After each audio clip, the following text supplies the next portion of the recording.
App 1 एक शर्त। App 1 एक शर्त।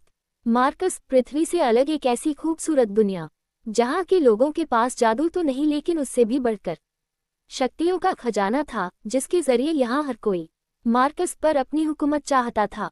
यहाँ जो सबसे शक्तिशाली होता था वो कानून बनाता था और कमजोरों को उस कानून को मानना पड़ता था। मार्कस के सबसे जाने माने साम्राज्यों में से एक था ओहान साम्राज्य, और ओहान साम्राज्य का एक बड़ा खास शहर था मेसिडोरिया शहर। मेसिडोरिया शहर के एक खुले से मैदान में आज सैकड़ों लोगों की भीड़ जमा थी।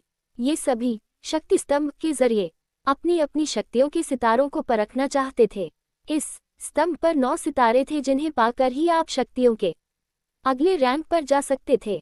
ध्रुव 3 साल पहले शक्ति स्तंभ पर 9वें सितारे को पा चुका था, लेकिन अचानक उसकी शक्तियां तीसरे सितारे पर आकर रुक गई और तभी से ध्रुव वापस से 9वें सितारे को पाने के लिए मेहनत कर रहा था। अपनी इसी शक्ति के सितारे को परखने के लिए ध्रुव सैकड़ों लोगों की भीड़ में खड़े होकर अपनी बारी का इंतजार कर रहा था। अपने दोनों हाथों की मुट्ठी को बंद कर ध्रुव ने खुद को भरोसा दिलाते हुए कहा, इस साल मैंने जी तोड़ मेहनत की है, इस बार मेरी शक्तियां जरूर 9वें सितारे तक फिर से पहुंचेगी, जरूर पहुंचेगी। आज मैं 0 रैंक से आगे बढ़कर एकलव्य बन के रहूंगा। तभी एक घोषणा सभी के कानों में गूंजी, और अब अपनी शक्तियों को परखने वाले अगले शख्स का नाम है ध्रुव।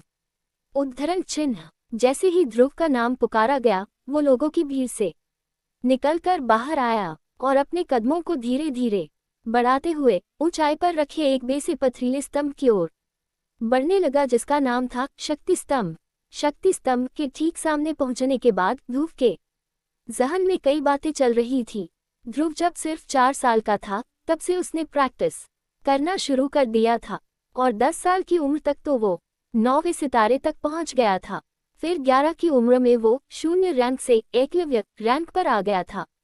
शौर्य दल के 100 साल के इतिहास में ये पहली बार था जब एक 11 साल का बच्चा एकलव्य बन गया हो। लेकिन उसके बाद कुछ ऐसा हुआ कि अचानक ये एकलव्य एक बार फिर से 0 रैंक पर आ गया। यही सब सोचते हुए ध्रुव ने अपनी दाहिने हाथ की हथेली को शक्ति स्तंभ पर रखने के लिए आगे बढ़ाया। फिर उसने आंखें बंद करते हुए अपनी हथेली को शक्ति स्तंभ पर बने शक्ति चक्र पर रखा। कुछ देर के सन्नाटे के बाद ध्रुव के कानों में एक आवाज गूंजी, तीसरा सितारा, शक्ति और भी कम।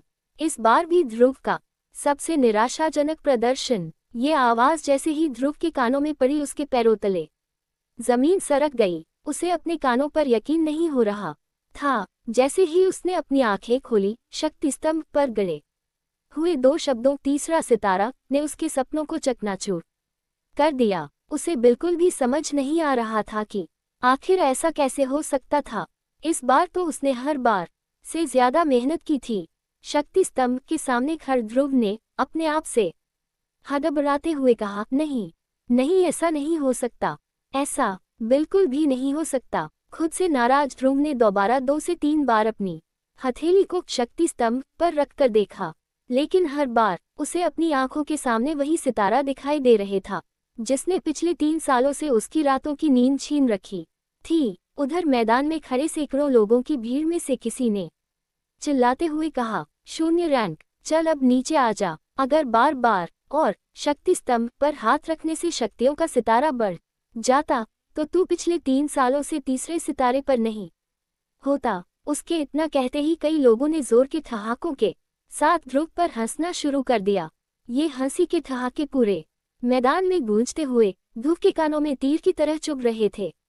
ध्रुव ने वहां से निकलने के लिए अपने कदमों को आगे बढ़ाना शुरू किया, लेकिन अब उसके कानों में उन सभी के हंसी के ठहाकों के साथ कई ताने भी सुनाई देना शुरू हो गए। यो भाई, एक बार फिर से ध्रुव ने साबित कर ही दिया कि वो पिछले 3 सालों से 0 था, 0 है और आगे भी 0 ही रहेगा। गलती से ही हीरो बन गया था ये छोटी सी उम्र में। हाँ भाई, बिल्कुल सही कहा, और मेरे हिसाब से अब इस 0 की कीमत हमारे शौर्य दल में किसी कचरे से कम नहीं है। बात तो तुम्हारी भी सही है, लेकिन हमारी मजबूरी भी तो देखो। हमारे शौर्य दल के जाबाज लीडर अरेत्र उसके पिता है। अगर ऐसा नहीं होता तो हम लोगों ने इसे कब का मेसोडोरिया से बाहर फेंक दिया होता। लोगों के मुंह से निकलते ताने ध्रुव के दिल में बेचैनी और घबराहट पैदा कर रहे थे। ये घबराहट अब उसके चेहरे पर भी साफ साफ नजर आ रही थी, जिसे वहीं पर मौजूद उसकी सबसे अच्छी दोस्त ईरा भी भांप चुकी थी। ईरा भीड़ में से निकलते हुए बाहर आए और उसने ध्रुव के कंधे पर अपना हाथ रखा। अगले ही पल उन दोनों की नजरें आपस में मिली, जिससे ध्रुव की बेचैनी थोड़ी कम हुई। कुछ ही देर में वो दोनों साथ साथ कदम बढ़ाते हुए मैदान से बाहर निकल के जाने लगे। ध्रुव अपने घर शौर्य महल की तरफ बढ़ रहा था। तभी ईरा ने उदास देख रहे ध्रुव का हौसला बढ़ाते हुए कहा, ध्रुव, तुम्हें उन लोगों की बातों से परेशान नहीं होना चाहिए। मुझे तुम पर पूरा भरोसा है। एक ना एक दिन तुम एकलव्य जरूर बनोगे। ईरा अपने सबसे अच्छे दोस्त को दिलासा देने की कोशिश कर रही थी, लेकिन इस वक्त ध्रुव के जहन में सिर्फ एक ही बात चल रही थी कि आखिर इतनी मेहनत करने के बाद भी उसकी शक्तियां क्यों नहीं बढ़ रही थी। एक तरफ जहां ध्रुव की परेशानियां बढ़ती जा रही थी, तो दूसरी तरफ एक और परेशानी उसके घर की ओर कदम बढ़ा रही थी। लेकिन ध्रुव उस परेशानी से पूरी तरह बेखबर था। ध्रुव और ईरा आखिरकार शौर्य महल पहुंच गए। शौर्य महल में ध्रुव के पिता अरेनर, जो कि शौर्य दल के लीडर भी थे, अपने दल के कुछ बुजुर्गों के साथ बैठकर किसी खास मुद्दे पर बातचीत कर रहे थे। लेकिन जैसे ही अरेत की नजर अपने बेटे ध्रुव पर गई, उसके उदास चेहरे को देखकर उन्हें सब कुछ समझ आ गया। वो अपनी बातचीत को वहीं पर रोककर ध्रुव के पास गए। अरे ने अपने बेटे ध्रुव को सीने से लगाते हुए कहा, कोई बात नहीं ध्रुव, तुम मेरे बेटे हो, शौर्य दल के लीडर अरेंद्र बेटे। अगली बार तुम्हें जरूर कामयाबी मिलेगी। हिम्मत मत हारना। इस वक्त शौर्य महल के दरबार में बैठे सभी लोगों की नजर ध्रुव पर ही थी। तभी अचानक एक लड़की नीले रंग के गाउन में अपने लंबे लंबे कदमों के साथ शौर्य महल के इस दरबार में दाखिल हुई। इस लड़की का नाम लारा जयांत था।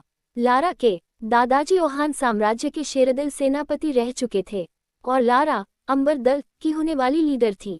अंबर दल ओहान साम्राज्य के सबसे ताकतवर दलों में से एक था। ये इतिहास में पहली बार था कि कोई इतनी कम उम्र में अंबर दल का लीडर बनने वाला था। लारा को अपने सामने देखकर सभी लोगों के साथ अरेंद्र भी हैरानी में पड़ गए, क्योंकि सभी जानते थे कि ये कोई आम लड़की नहीं बल्कि अंबर दल की होने वाली लीडर थी। लारा का अचानक इस तरह से महल में आना किसी को भी समझ नहीं आ रहा था। फिर भी उसे अपनी ओर आते देखकर शौर्य दल के प्रमुख अरेंद्र ने कहा, तुम्हारा स्वागत है लारा। ना कोई खत ना कोई खबर, इस तरह से यूं अचानक, सब ठीक तो है? अरेंद्र के इस सवाल पर लारा ने अपने दाहिने हाथ से चुटकी बजाते हुए अपने बॉडीगार्ड्स की ओर इशारा किया। इशारा पाते ही वो सभी एक कदम आगे आए। वो बॉडीगार्ड्स एक बड़े से हरे रंग के बॉक्स को पकड़े हुए थे। बॉक्स की तरफ देखते हुए लारा ने अपनी तीखी और तेज आवाज में कहा, मुझे पता चला है कि ध्रुव इस साल भी अपनी शक्तियों को नहीं बढ़ा पाया, इसलिए मैं ध्रुव के लिए एक खास चीज लेकर आया। इसे पीने से उसे अपनी खोई हुई शक्तियां एक बार फिर से मिल जाएगी। अरेंद्र ने ध्रुव की ओर देखकर दोबारा लारा को देखते हुए कहा, लेकिन लारा, हम तुमसे कोई तोहफा नहीं ले सकते, और वैसे भी तुम कुछ ही दिनों में हमारे परिवार का हिस्सा बनने वाली हो, इसलिए इस तोहफे की कोई जरूरत नहीं है। अरेंद्र की बात खत्म भी नहीं हुई थी और बॉडीगार्ड्स ने उस बॉक्स को खोल दिया। सभी को बॉक्स में हरे रंग की शरबत से भरी हुई बोतलें दिखाई दे रही थी। वहां मौजूद सभी लोगों ने इस शरबत को पहचान लिया था। अरेंद्र ने उस शरबत की ओर हैरानी से देखते हुए कहा, करिश्माई शरबत, ये तो बहुत ही कीमती शरबत है। हम मुझसे इतना कीमती तोहफा बिल्कुल भी नहीं ले सकते। लारा ने देरी किए बिना तुरंत से कहा, आप जानते हैं ना कि ये करिश्माई शरबत ध्रुव के लिए कितना फायदेमंद साबित हो सकता है। मुझे लगता है कि ध्रुव को इस शरबत को ले लेना चाहिए, क्योंकि अब तो शहर में ध्रुव के लिए तरह तरह की बातें भी होने लगी है। उसकी बात का जवाब देते हुए अरेंद्र ने कहा, मैं जानता हूँ लारा, और मैं ये भी जानता हूँ कि इस करिश्माई शरबत के कई फायदे हैं, लेकिन इस बात से भी इनकार नहीं किया जा सकता कि इससे ध्रुव को कोई फायदा नहीं होगा, क्योंकि उसकी शक्ति 9 सितारों से ऊपर नहीं है। और तुम ये जानती हो ही कि अगर 9वें सितारे से कम शक्ति वाला कोई इस शरबत को लेगा तो इससे उसकी शक्तियां और कम भी हो सकती हैं। अरेंद्र अपनी बात को पूरी करते उसके पहले कि लारा ने उन्हें टोकते हुए कहा, हाँ, मैं जानती हूँ कि शक्तियाँ कम भी हो सकती हैं, तो इसमें इतना परेशान होने वाली कौन सी बात है। ध्रुव का शक्ति का सितारा तो वैसे भी 3 पर ही है। ध्रुव के पास अब हारने को बचा ही क्या है। इससे पहले कि अरेंद्र कुछ कहते, लारा की इस बात पर अब ध्रुव ने अपनी चुप्पी तोड़ते हुए कहा, मैं कभी भी अपनी शक्तियों को इस तरह से नहीं बढ़ाऊंगा लारा। तुमने ये सोच भी कैसे लिया? लारा ने भी तुरंत इस बात का जवाब दिया, अच्छा, तो फिर तुम किस तरह से अपनी शक्तियां बढ़ाओगे? वैसे ही जैसे पिछले 3 साल से बढ़ा रहे हो। लारा की इस बात का ध्रुव के पास कोई जवाब नहीं था। लारा ने अरेंद्र के पास आकर उन्हें इत्मीनान से कहा, ठीक है, अगर आप इस करिश्माई शरबत को तोहफे के तौर पर नहीं लेना चाहते, तो क्या आप मुझे इसके बदले में कुछ दे सकते हैं? लारा की इस बात पर अरे ने बिना कुछ सोचे समझे कहा, हाँ हाँ बिल्कुल, क्यों नहीं, हम तुमसे इस शरबत को लिए बिना भी तुम्हें जो चाहिए वो दे सकते हैं। लारा ने बेझिझक जवाब दिया, मेरे और आपके परिवार के बड़े लोगों ने सालों पहले ध्रुव और मेरा जो रिश्ता तय किया था, मैं उसे आज तोड़ना चाहती हूँ। लारा के मुंह से इस बात को सुनकर ध्रुव, उसके पिता अरेंद्र और वहां पर मौजूद सभी लोगों के पैरों तले जमीन सरक गई। एक पल के लिए वहां सन्नाटा छा गया। किसी को भी इस बात पर यकीन नहीं हो रहा था कि लारा ने अपने और ध्रुव के रिश्ते को तोड़ने की बात कही थी। अगले ही पल अरेंद्र ने अपनी नाराजगी जाहिर करते हुए तेज आवाज में कहा, लारा, ये जानते हुए भी कि ये रिश्ता तुम्हारे और हमारे परिवार के बड़े लोगों ने किया है, तुम कैसे रिश्ते को तोड़ने की बात कर सकती हो? तुम जानती हो ना ये कितना गलत माना जाता है। अरेंद्र की नाराजगी के जवाब में लारा ने बड़ी ही बेफिक्री के साथ कहा, ये रिश्ता जरूर परिवार के बड़े लोगों ने तय किया था, लेकिन तब और अब में काफी फर्क आ चुका है।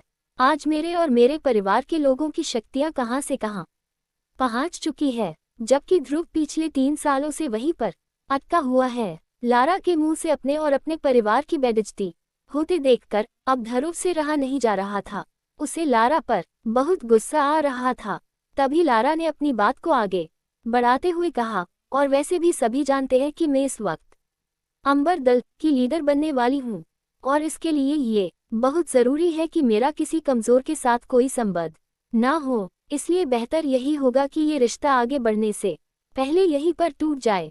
अंबर दल की लीडर बनने वाली बात पर गौर करते हुए अरेंद्र ने उससे कहा, तो ये है असली बात, बाकी सब तो तुम्हारे लिए एक बहाना था, सिर्फ एक बहाना। महाम परिवार की कोई फिक्र नहीं है, तुम्हारे सिर पर तो सिर्फ सबसे शक्तिशाली बनने का जुनून सवार है, और इसलिए तुम इस रिश्ते को तोड़ना चाहती हो। इस बार लारा ने बेशर्मी से जवाब देते हुए कहा, तो आप ही बताए कि मैं कैसे उस इंसान से अपना रिश्ता जोड़ लूं जो पिछले 3 सालों से अपनी शक्तियों को बढ़ा नहीं पा रहा। लारा की इस बात का वाकई में वहां पर किसी के पास कोई जवाब नहीं था। तब लारा ने दोबारा उस करिश्माई शरबत की तरफ देखते हुए कहा, अब आपके लिए यही बेहतर होगा कि आप मेरी बातों को मान ले और इस करिश्माई शरबत को स्वीकार करते हुए इस रिश्ते को तोड़ दे, क्योंकि आप भी जानते हैं ये शरबत कितना कीमती है और धूप के लिए कितना जरूरी है। अब ध्रुव के सब्र का बांध भी टूट चुका था। वो लारा के ठीक सामने आकर खड़ा हो गया और उसकी आंखों में आंखें डालते हुए बोला, ठीक है, तुम्हें इस रिश्ते को तोड़ना है तो ये टूटेगा, जरूर टूटेगा। ध्रुव के इतना कहते ही सभी हैरानी से उन दोनों के चेहरे की तरफ देखने लगे। तभी ध्रुव ने अपनी बात को आगे बढ़ाया, लेकिन इस रिश्ते को तोड़ने से पहले हमारी शादी होगी, और उसके बाद मैं हम तलाक देकर इस रिश्ते को हमेशा हमेशा के लिए तोड़ दूंगा। बताओ, है मंजूर? ध्रुव की इस बात पर लारा ने तपाक से गुस्से में झल्लाते हुए कहा, ये क्या बकवास कर रहे तो तुम्हें मालूम भी है इससे मेरे परिवार की कितनी बदनामी होगी। तब ध्रुव ने बड़े ही इत्मीनान से जवाब देते हुए कहा, तो जो तुम कर रही हो उससे हमारे परिवार की बदनामी नहीं होगी। जब बदनामी होनी ही है तो क्यों न दोनों की हो। इस जवाब पर लारा ने तेवर दिखते हुए कहा, मुझे यकीन नहीं आ रहा है कि मैं उसी ध्रुव से बात कर रही हूँ जिसे मैं कुछ सालों पहले मिली थी।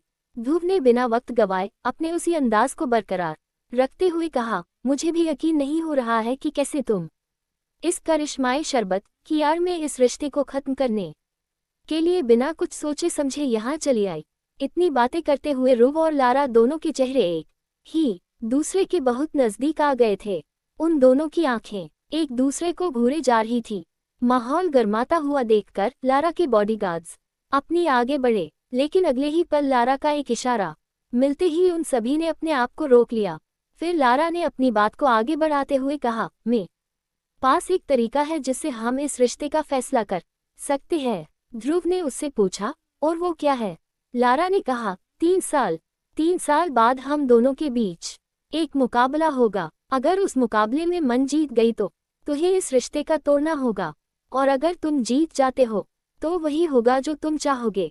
लारा की ये शर्त सुनते ही शौर्य महल में एक सन्नाटा छा गया था। अब सभी की नजरें ध्रुव के जवाब का इंतजार कर रही थी। एप2 जादुई अंगूठी, शक्ति चक्र अंडस्को एप2 जादुई अंगूठी। ध्रुव ने अपनी मंगेतर लारा की आंखों में आंखें डालकर भारी और कड़े शब्दों में कहा, ठीक है, मंजूर है, मुझे तुम्हारी ये शर्त मंजूर है। उसने 3 साल बाद होने वाले मुकाबले की शर्त के लिए लारा को हामी भर दी।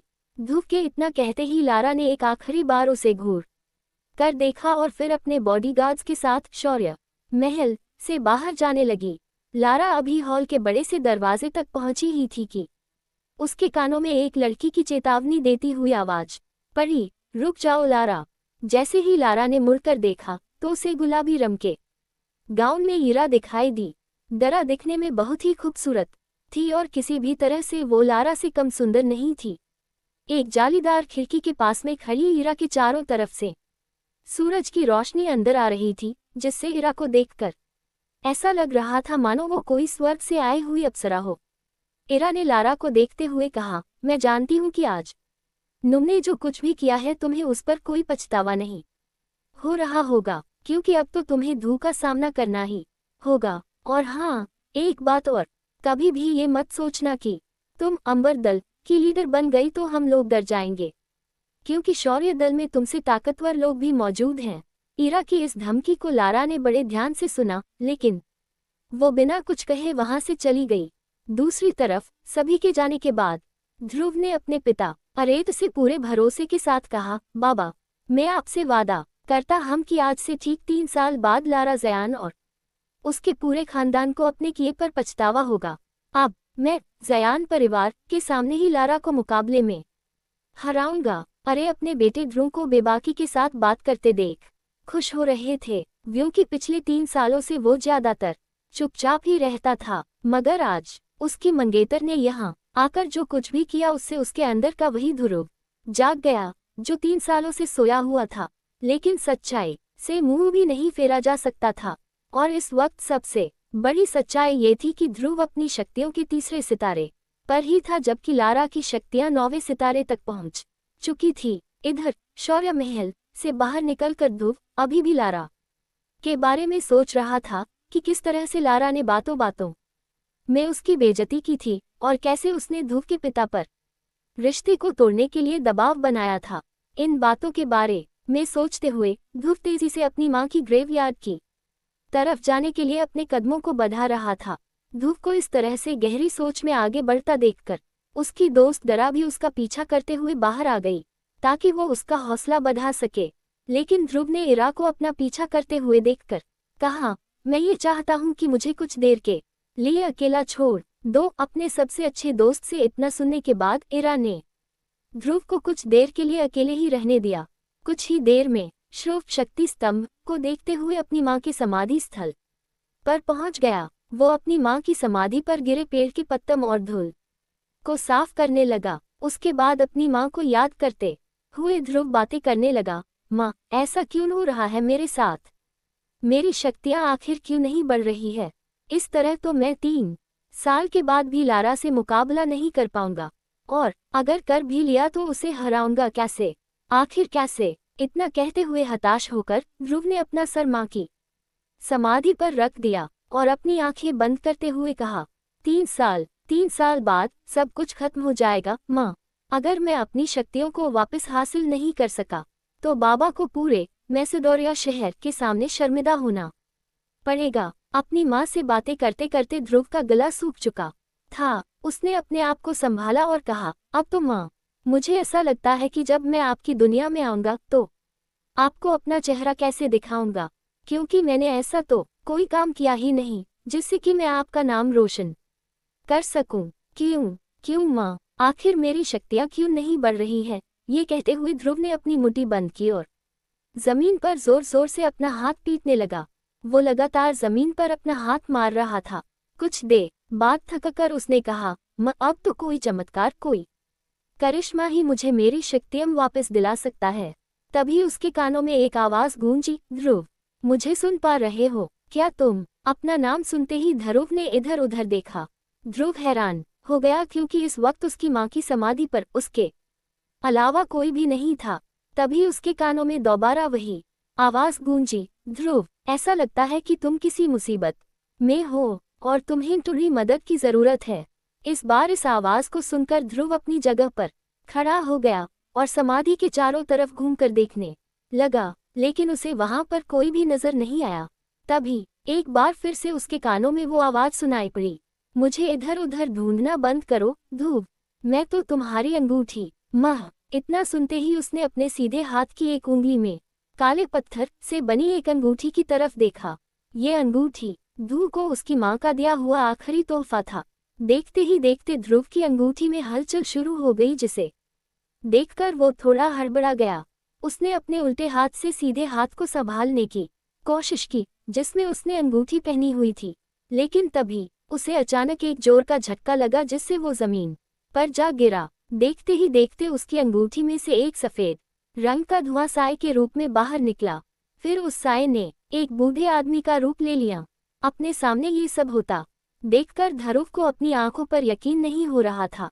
ध्रुव ने हड़बड़ाते हुए उस बूढ़े आदमी से पूछा, कौन हो तुम? साथ ध्रुव के ये पूछते ही उस बूढ़े आदमी का सफेद साया उसके चारों तरफ घूमने लगा।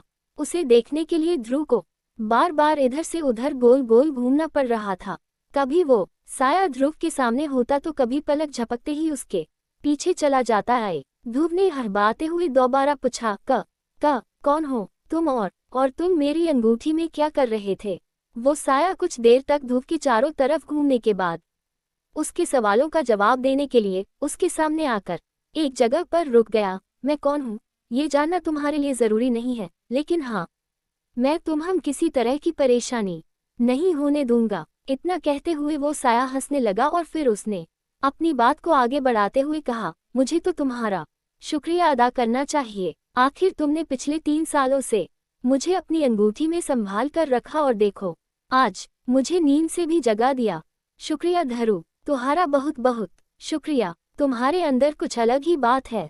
मुझे अभी नहीं पता कि वो क्या बात है, लेकिन हाँ, वो बात कुछ अलग ही है। उस साए से इतनी बातें सुनने के बाद ध्रुव ने गुस्सा करते हुए कहा, तो तुम पिछले 3 सालों से मेरी अंगूठी में छिपकर बैठे हो? कहीं तुम्हारी वजह से ही तो मेरी शक्तियां कम नहीं हो सर रही थी, क्योंकि जब से तुम मेरी अंगूठी में छुपकर बैठे हो तब से मेरी शक्तियां बढ़ नहीं रही है। ध्रुव की इस बात पर वो साया और ज्यादा हंसने लगा। उसे इस तरह से हंसता देखकर ध्रुव ने अपने गुस्से को बरकरार रखते हुए कहा, जिसका मतलब मैं सही समझ रहा, हम तुम्हारी वजह से ही पिछले 3 सालों तक मुझे मैसूर या शहर के लोगों के सामने शर्मिंदा होना पड़ा। अभी भी वो साया हंस ही रहा था, जिस पर अब ध्रुव को बहुत ज्यादा गुस्सा आने लगा और उसके मासूम से दिखने वाले चेहरे पर अब खतरनाक हाव भाव दिखाई देने लगे। वो इस वक्त इतने गुस्से में था कि उसने अपनी माँ की दी हुई आखिरी निशानी की भी परवाह नहीं की। ध्रुव ने गुस्से में अपनी अंगूठी को निकाला और उसे दूर चट्टान की ओर फेंक दिया। ध्रुव को इतना परेशान होता देखकर उस साए ने कहा, सुनो ध्रुव, जो होना था वो हो चुका। अब इस तरह से तुम्हारे गुस्सा करने से कुछ भी नहीं होगा, लेकिन हाँ, अगर तुम मेरा साथ दोगे तो मैं तुम्हारे बहुत काम आ सकता हूँ। ये बात ध्रुव को कुछ समझ नहीं आई। उसने उस साए से पूछ, आखिर तुम क्या चाहते हो? ध्रुव के इस सवाल का जवाब देने के लिए वो साया फिर से उसके सामने एक जगह पर हवा में रुक गया और कहने लगा, ये हुई ना बात। मैं चाहता हूँ कि तुम मुझे फिर से अपनी अंगूठी में रहने की जगह दो, बदले में मैं तुम्हें। वो साया इसके आगे कुछ कहता उसके पहले ही ध्रुव ने कहा, नहीं नहीं, कभी नहीं, कभी भी नहीं। मैं ऐसी गलती अब दोबारा नहीं करने वाला। मैं अब भूलकर भी उस अंगूठी को दोबारा नहीं पहनूंगा। तब उस साए ने अपने हाथ में उस अंगूठी को दिखाकर ध्रुव को समझाते हुए कहा, क्या तुम नहीं चाहते कि लोग तुम्हारी फिर से इज्जत करें, फिर से तुम्हारी शक्तियों का सितारा 3 से तक पहुंचे? क्या तुम नहीं चाहते कि तुम एक बार फिर से एकलव्य कहलाए जाओ? उस साय की इस तरह की बातों ने ध्रुव की धड़कनों को तेज कर दिया और अब ध्रुव न चाहते हुए भी उस साय की बातों को सुनना चाहता था। तभी उस साय ग्रेटर देन आगे कहा, चलो ध्रुव, मैं मानता हूं कि अंगूठी नहीं पहने से भी तुम अपनी शक्तियों को वापस हासिल करने लगोगे, लेकिन तुम भी इस बात को अच्छे से समझते हो कि अब तुम्हारे पास ज्यादा वक्त नहीं है।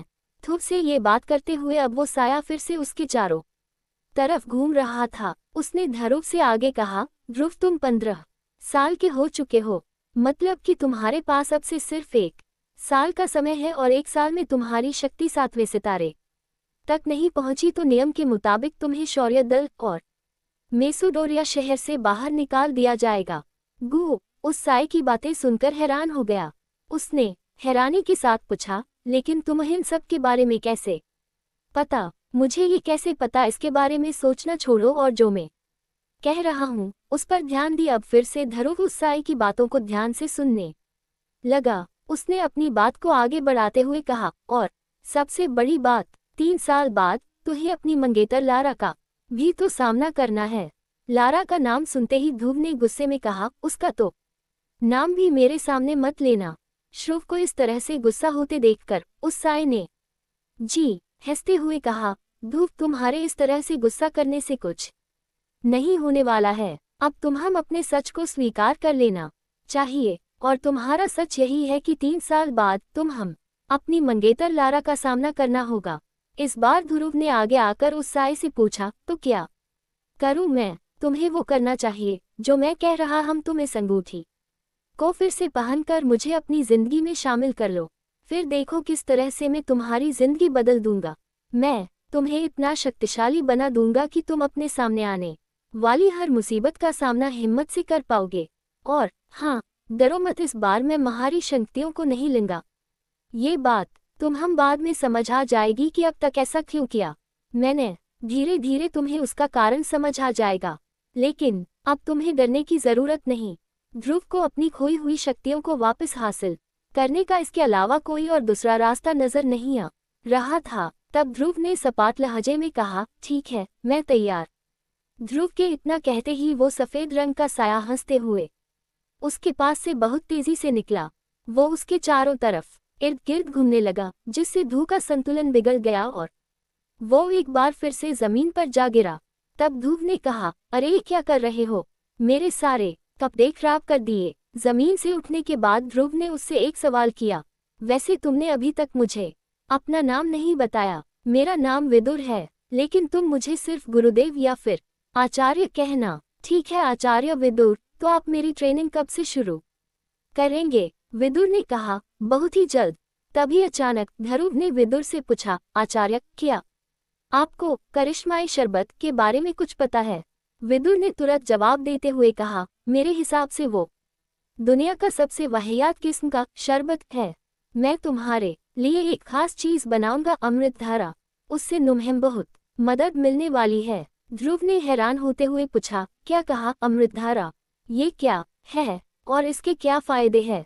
ध्रुव के सवालों से परेशान होकर विदुर ने कहा, तुम सवाल बहुत पूछते हो। फिलहाल मैं तुम्हें कुछ जड़ी बूटियों लिखकर दे रहा हूँ, उसका इंतजाम करो। जब अमृत धारा बन जाए तो तुम खुद ही देख लेना कि वो क्या चीज है। फिर तुम खुद ही बताना मुझे कि अमृत धारा बेहतर है या तुम्हारा वो करिश्माई शरबत। इतना कहते हुए विदुर ने ध्रुव के हाथों में जड़ी बूटियों के नाम लिखकर एक कागज थमा दिया। उस कागज को पढ़कर ध्रुव के होश उड़ गए। उसने हैरानी के साथ कहा, आचार्य, ये तो बहुत ही महंगी है।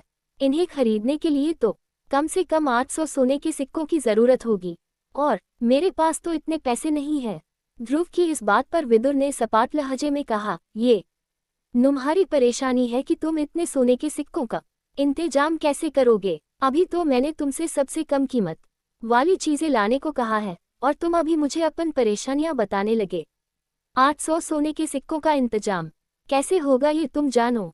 जब तुम्हें पता चलेगा ना कि मेरे अमृतधारा की मार्कस में क्या कीमत है तो तुम्हारे होश उड़ जाएंगे। फिर तुम्हें समझ आएगा कि तुम्हारे हाथ कौन सा खजाना लगा है। ये बात चल ही रही थी कि ध्रुव को ऐसा लगा कि कोई उनकी ओर आ रहा है। इस आहट को सुन विदुर ने जल्दबाजी में कहा, मैं अंगूठी में वापस जा रहा हूँ, तुम इस अंगूठी को पहन लेना और हाँ, किसी को भी मेरे बारे में मत बताना, समझे। इतना कहते हुए विदुर ध्रुव की अंगूठी में जाकर गायब हो गए। एप3 बाजार, शक्ति चक्र एप3 बाजार। ध्रुव को किसी के कदमों की आहट से इस बात का एहसास हुआ कि वाकई में कोई ना कोई उसकी तरफ आ रहा था। अगले ही पल उसने देखा कि ये कदमों की आवाज किसी और की नहीं बल्कि उसकी बहन ईरा की थी। ध्रुव को देखते ही ईरा ने फिक्र जाहिर करते हुए कहा, ध्रुव मुझे माफ करना, मुझे तुम्हारी फिक्र हो रही थी, इसलिए तुम्हारे मना करने के बाद भी मैं यहाँ पर चली आई। ध्रुव ने अपनी नाराजगी को भुलाकर थोड़ी हैरानी के साथ पूछा, लेकिन तुम्हें कैसे पता चला कि मैं इस वक्त यहीं पर मिल सकता हूँ? ईरा ने कहा, मैं जानती हूँ ध्रुव कि तुम अपनी माँ से कितना प्यार करते हो, इसीलिए मुझे विश्वास था कि तुम मुझे यहीं मिलोगे। ध्रुव को ईरा की आंखों खुद के लिए प्यार नजर आ रहा था। अगले ही पल ईरा ने ध्रुव से कहा, ध्रुव चाहे तुम्हारे सामने कितनी ही मुसीबतें क्यों ना हो, मैं हमेशा तुम्हारे साथ। ईरा का अपने लिए ये लगाव देखकर ध्रुव के चेहरे पर एक मुस्कुराहट आ गई, लेकिन अगले ही पल ध्रुव को अपनी परेशानी याद आए और उसने ईरा से थोड़ा सा हिचकिचाते हुए पूछा, ईरा क्या तुम्हारे पास कुछ सोने के सिक्के रखे हुए हैं? ध्रुव के मुंह से ये बात सुनकर ईरा को हैरानी हुई, क्योंकि आज तक उसे कभी भी पैसों की जरूरत नहीं पड़ी थी, और पड़ती भी तो उसके पिता अरेंद्र हमेशा उसका ध्यान रखते थे। लेकिन आज अचानक ध्रुव को पैसों की जरूरत क्यों पड़ गई, ये सवाल ईरा के मन में चल रहा था। ईरा ध्रुव से कुछ कहती उसके पहले ही ध्रुव ने कहा, मैं बाबा को परेशान नहीं करना चाहता, मेरी वजह से उन्हें पहले ही सबके सामने काफी शर्मिंदा होना पड़ा है। तब ईरा ने ध्रुव को भरोसा दिलाते हुए कहा, क्या 1000 सोने के सिक्के काफी होंगे? ध्रुव ने बिना देर किए तुरंत जवाब दिया, हाँ बिल्कुल, और मैं पूरी कोशिश करूंगा कि ये सिक्के तुम्हें जल्द ही लौटा दूं। शुक्रिया ईरा इस मदद के लिए। ध्रुव की इस बात पर ईरा ने मुस्कुराते हुए कहा, इसकी कोई जरूरत नहीं है ध्रुव। इतना कहने के बाद ईरा ने पूछा, क्या मैं जान सकती कि तुम्हें इतने सोने के सिक्कों की जरूरत क्यों पड़ी? क्या खरीदना चाहते हो? क्या मैं भी तुम्हारे साथ बाजार घूमने चल सकती हूँ? ध्रुव इस बारे में ईरा को न ही साफ साफ मना कर सकता था और न ही उसे ज्यादा कुछ बता सकता था, पर क्योंकि ईरा उसकी मदद कर रही थी, इसलिए ध्रुव ने हामी भरते हुए कहा, ठीक है, कल हम बाजार में साथ खरीदारी करने चलेंगे। इतना कहने के बाद दोनों के चेहरे पर एक मुस्कुराहट आ गई। फिर वो दोनों शौर्य महल की ओर बढ़ने लगे, लेकिन वो इस बात से बेखबर थे कि कल बाजार में कोई मुसीबत उनका बेसब्री से इंतजार कर रही थी। अगली सुबह ध्रुव और ईरा मैसेडोरिया शहर के बाजार में खरीदारी करने के लिए निकल गए। बाजार में कुछ ही देर घूमने के बाद ध्रुव को कुछ अजीब सा लगा। उसने गौर किया कि रोज के मुकाबले आज का बाजार कुछ अलग नजर आ रहा था। हालांकि उसे बाजार में शौर्यदल के सैनिक भी नजर आ रहे थे, लेकिन उसकी नजर कुछ ऐसे लोगों पर गई जो किसी भी तरह से व्यापारी नहीं लग रहे थे। उन्हें देखकर ध्रुव को समझ आ गया कि यकीनन ये लोग जासूसी कर रहे हैं। तभी ध्रुव और ईरा के कानों में एक आवाज पड़ी, अरे ध्रुव और ईरा, आप दोनों यहाँ। इतना सुनते ही उन दोनों के पैर वहीं पर रुक गए। जैसे ही उन्होंने पीछे पलटकर देखा तो एक मुस्कुराता हुआ शख्स उनके सामने आकर खड़ा हो गया। ये शख्स कपटों से शौर्यदल का ही लग रहा था। ध्रुव उसे पहचानने की कोशिश कर रहा था। उस शख्स ने कहा, आप दोनों मुझे नहीं जानते, लेकिन मैं आपको पहचानता हूँ। मुझे आपके पिता ने बाजार की सुरक्षा की जिम्मेदारी सौंपी है। मेरा नाम सोरेन है। उस शख्स के बारे में इतना जानने के बाद ध्रुव के चेहरे पर एक मुस्कान आ गई। उसने कहा, जीरो बाजार को देखकर ऐसा लग रहा है कि आपने बहुत ही अच्छे से यहाँ पर सब कुछ संभाल रखा है। सोरेन ने तुरंत जवाब देते हुए कहा, जी हाँ, आप बताएं, बाजार में आप क्या खरीदारी करने आए हैं?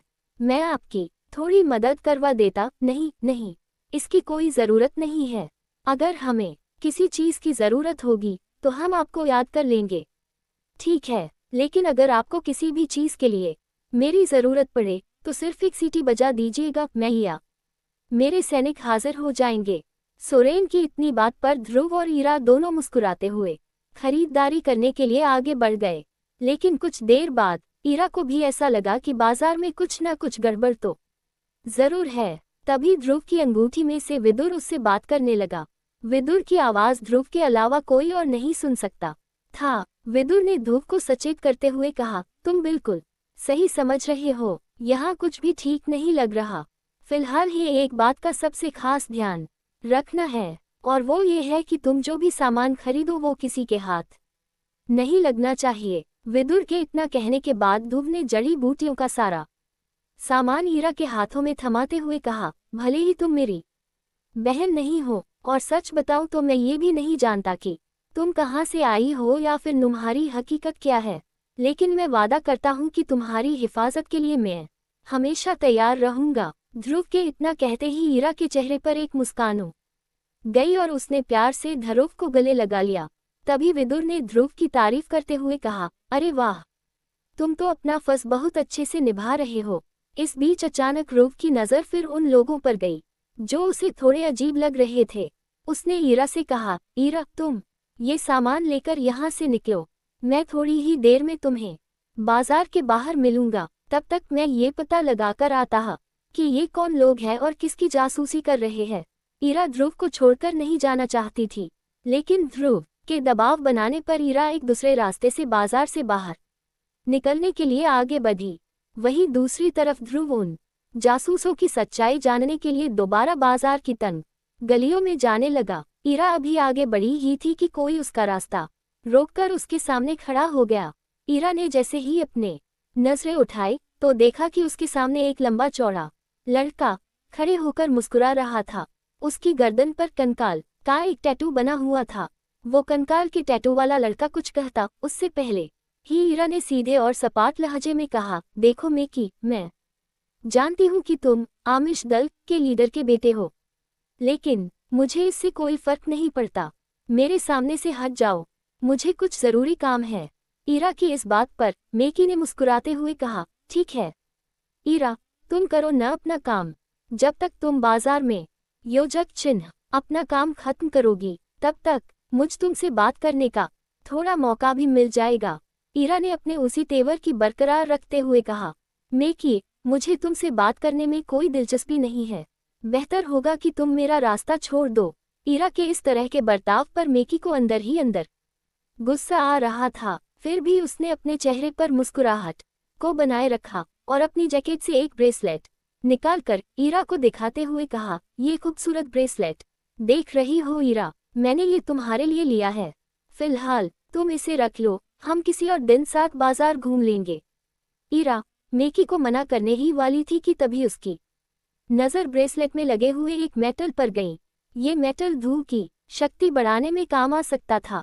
इस मेटल को देखकर ईरा का मन बदलने लगा और उसने मन ही मन सोचा, मैं ये ब्रेसलेट रख लेती हूँ। इसमें लगे मेटल को निकालकर ध्रुव को दे दूंगी और इस ब्रेसलेट को फेंक दूंगी।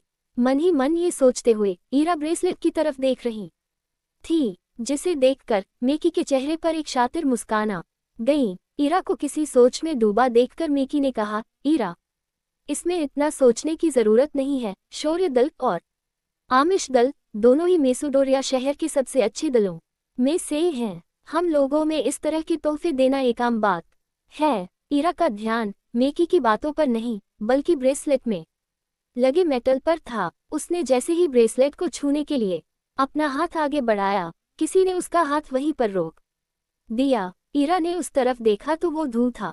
ध्रुव ने ईरा से नाराजगी के साथ कहा, क्या तुम्हें नहीं पता कि ये किस तरह का इंसान है? ईरा से इतना कहने के बाद ध्रुव ने मेकी की तरफ देखा और कहा, मेकी, तुम इस ब्रेसलेट को अपने पास ही रखो। ईरा को इसकी कोई जरूरत नहीं है। ध्रुव के बीच में आ जाने से मेकी का गुस्सा सातवें आसमान पर जा पहुंच गया, लेकिन ईरा भी वहीं पर मौजूद है, इसलिए मेकी ने अपने चेहरे पर मुस्कान को बनाए रखा। उसने कहा, मैं तो ईरा को तोहफे में सिर्फ ये ब्रेसलेट देना चाहता हूँ, ये इतनी बड़ी बात भी नहीं है। ध्रुव मेकी को बहुत अच्छे से जानता था। उसकी वजह ये थी कि शौर्य दल और आमिश दल के आपस में रिश्ते ठीक नहीं थे। ध्रुव ने बेबाकी से उसे जवाब देते हुए कहा, तुम्हारे लड़कियों के साथ किस तरह के रिश्ते होते हैं ये पूरा मेसोडोरिया शहर जानता है मेकी। तो बेहतर यही होगा कि तुम अपना ये घटिया तरीका किसी और लड़की पर आजमाओ। इतना कहने के बाद ध्रुव ने अपना एक कदम मेकी की ओर बढ़ाया और उसके ठीक सामने तनकर खड़े होते हुए उसकी आंखों में आंखें डालकर कहा, तुम्हारी सेहत के लिए यही बेहतर होगा कि तुम ईरा से हमेशा दूर रहो, समझे। अब मेकी का सब्र टूट रहा था। उसे इस तरह से गुस्से में देखकर आमिश दल के कुछ सैनिकों ने ध्रुव और ईरा को चारों तरफ से घेर लिया। उनकी इस हरकत को देखने के बाद ध्रुव ने हंसते हुए मेकी की ओर देखा और पूरे भरोसे के साथ एक सीटी मारी। ध्रुव की इस सीटी की आवाज के साथ ही 15-20 शौर्यदल के सैनिकों ने वहां आकर आमिश दल के सैनिकों को घेर लिया। अब पूरे बाजार का ध्यान सिर्फ उन लोगों पर था। ये देखकर मेकी को समझ आ गया था कि वो अब पूरी तरह से घिर चुका है। इसलिए उसने कहा, मर्द हो तो अपने सैनिकों का सहारा छोड़कर खुद मेरा मुकाबला करने के लिए मैदान में आओ। ध्रुव ने उसकी इस बात का साफ साफ जवाब देते हुए कहा, तो तुम मुझसे यहाँ पर मुकाबला करना चाहते हो, और तुम्हारे हिसाब से अगर मैं मर्द हूँ तो तुमसे मुकाबला करूँ? जी हाँ, अगर मर्द हो तो अकेले मेरा मुकाबला करो। मेकी की इस बात पर ध्रुव ने अपनी चतुराई दिखाते हुए कहा, ठीक है, अगर ऐसी ही बात है तो बताओ तुम्हारी उम्र क्या है। ध्रुव के इस सवाल का मेकी ने कोई जवाब नहीं दिया। तब ध्रुव ने कहा, मेकी तुम 23 साल के हो और मैं 15, यानी मैं तुमसे उम्र में काफी छोटा हूँ। तो क्या तुम सच में मेरे साथ मुकाबला करना चाहते हो? ध्रुव के इतना कहते ही वहां मौजूद भीड़ का ध्यान उन दोनों पर चला गया। ध्रुव का इस तरह का बर्ताव देखकर मेकी की थोड़ा अजीब सा लग रहा था। तभी ध्रुव ने वहां मौजूद भीड़ का ध्यान अपनी ओर खींचकर मेकी पर हंसते हुए कहा, देखो देखो, सभी देखो जरा, आमिश दल के लीडर का बेटा मेकी मुझसे एक बच्चे से लड़ना चाहता है, और मैंने तो अभी तक यूथ सेरेमनी में भी हिस्सा नहीं लिया है। मुझ जैसे को हराकर आमिश दल अपनी शक्ति का प्रदर्शन करना चाहता है। ध्रुव की इस बात पर बाजार की भीड़ ठहाकों के साथ मेकी पर हंसने लगी। अपने आप पर इतने लोगों को हंसता हुआ देखकर मेकी थोड़ा सा हड़बड़ा गया। अब उसे भी ये बात समझ आ गई थी कि ध्रुव अपनी कम उम्र का फायदा उठाकर सबके सामने उसका मजाक बना रहा था।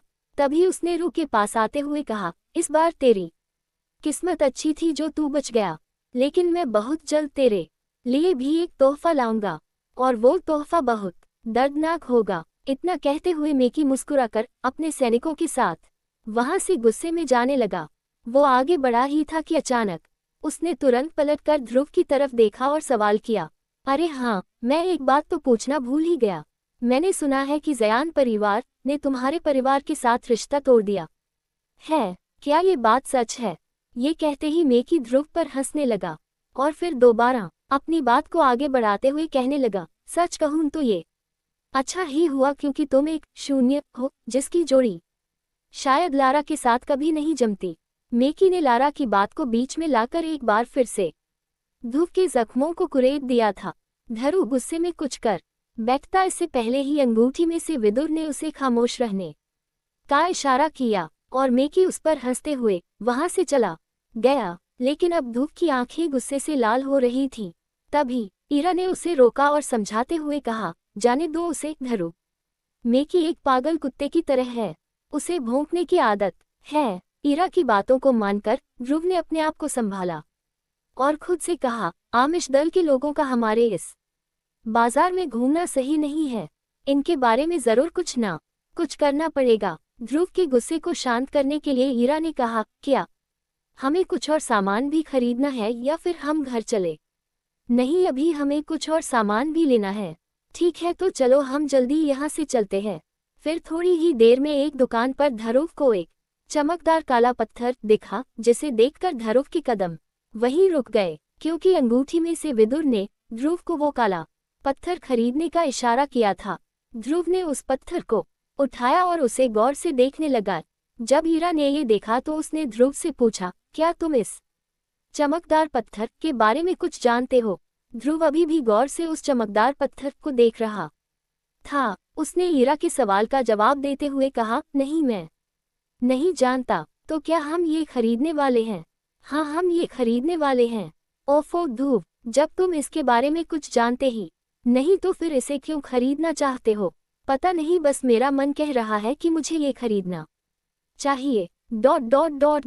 उस चमकदार पत्थर को गौर से देखते हुए ध्रुव ने मन ही मन कहा, अब होगी मेरी असली ट्रेनिंग शुरू। आगे कहानी में क्या ही जानने के लिए सुनते रहिए। लाइक एंड सब्सक्राइब करें। नेक्स्ट एपिसोड के लिए सब्सक्राइब करें।